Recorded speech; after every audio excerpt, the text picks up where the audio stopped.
Subscribe to our YouTube channel and press the bell icon to get the latest updates.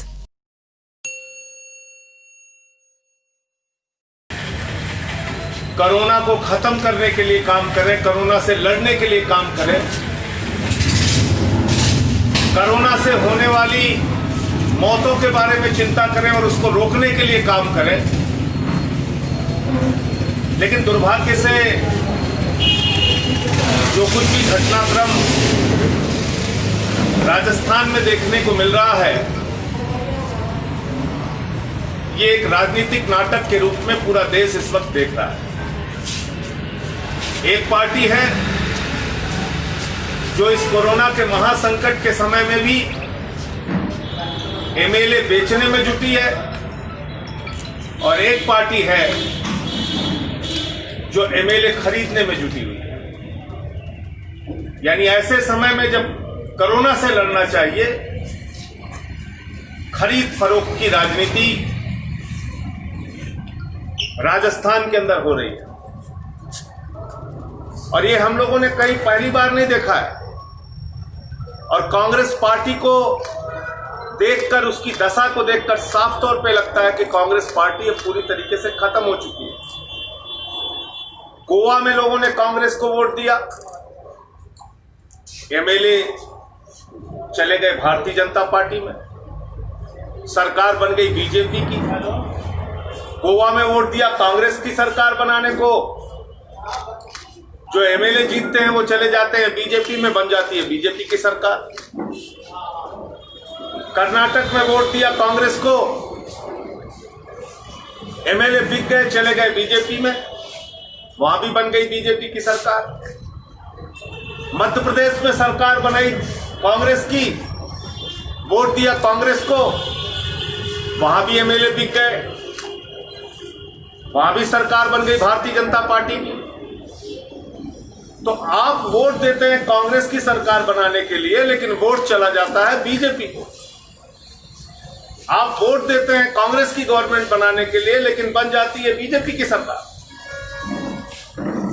और ये पूरे देश में देखने को मिल रहा है। और इसलिए अब आज ये पूरा देश इस निष्कर्ष पर पहुंचा है कि कांग्रेस पार्टी की जो दशा है वो एक बूढ़ी पार्टी हो गई है, 125 साल पुरानी, आईसीयू में जा चुकी है।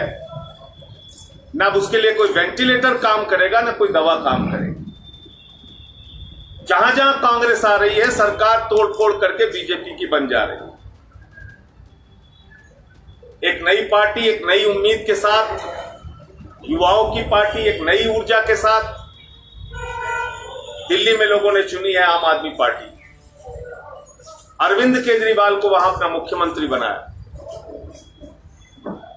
और अरविंद केजरीवाल ने चिकित्सा में, शिक्षा में, बिजली में, पानी में अनुकरणीय काम करके दिखाया, चमत्कार करके दिखाया दिल्ली में।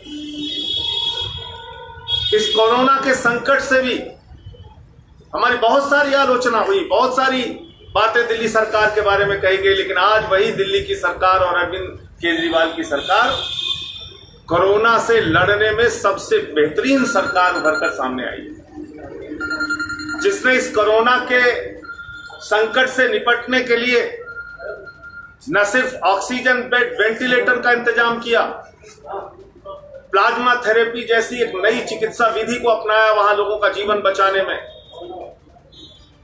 दिल्ली कोरोना में इसलिए ज्यादा था, आप सारे लोग जानते हैं, क्योंकि जनवरी से लेकर मार्च तक सबसे ज्यादा फ्लाइट्स वहां पर आई, कोरोना के केसेस बहुत बढ़े। लेकिन आज रिकवरी रेट 80% से ज्यादा दिल्ली के अंदर है। आज पॉजिटिविटी रेट जो 36% के आसपास था, वो लगभग 9-10% के आसपास पहुंच गया। तो इस कोरोना की महामारी से लड़ने में भी अरविंद केजरीवाल ने एक बेहतरीन भूमिका, एक दिल्ली की सरकार ने बेहतरीन भूमिका निभाई है। आज पूरा देश आम आदमी पार्टी से उम्मीद करता है कि ऐसी स्थिति में, जब एक विकल्पहीनता की स्थिति देश के सामने है, आम आदमी पार्टी देश के सामने एक विकल्प रखे। ये लोगों की आशा है। ये लोगों की उम्मीद है। हमारे पास देश भर में संगठन नहीं है, हमारे पास देश भर में पार्टी का विस्तार नहीं है, लेकिन आज जो परिस्थितियां उत्पन्न हुई हैं, इन परिस्थितियों में आम आदमी पार्टी को अपनी भूमिका का निर्वाह करना पड़ेगा। लोगों को आशाएं हैं, लोगों को उम्मीदें हैं। हम अपनी भूमिका निभा पाएंगे नहीं निभा पाएंगे ये समय बताएगा।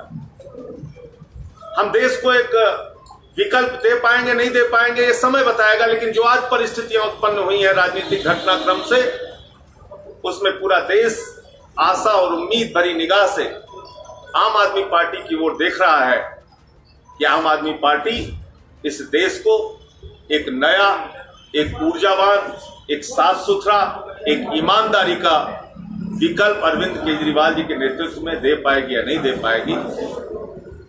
फिलहाल जो कुछ भी घटनाक्रम राजस्थान में घटित हो रहा है, अन्य राज्यों में इसके पहले हुआ, वो हमारे लोकतंत्र के लिए अत्यंत दुर्भाग्यपूर्ण है। वो हमारे संविधान के लिए एक गहरा आघात और गहरी चोट है। Subscribe to our YouTube channel and press the bell icon to get the latest updates.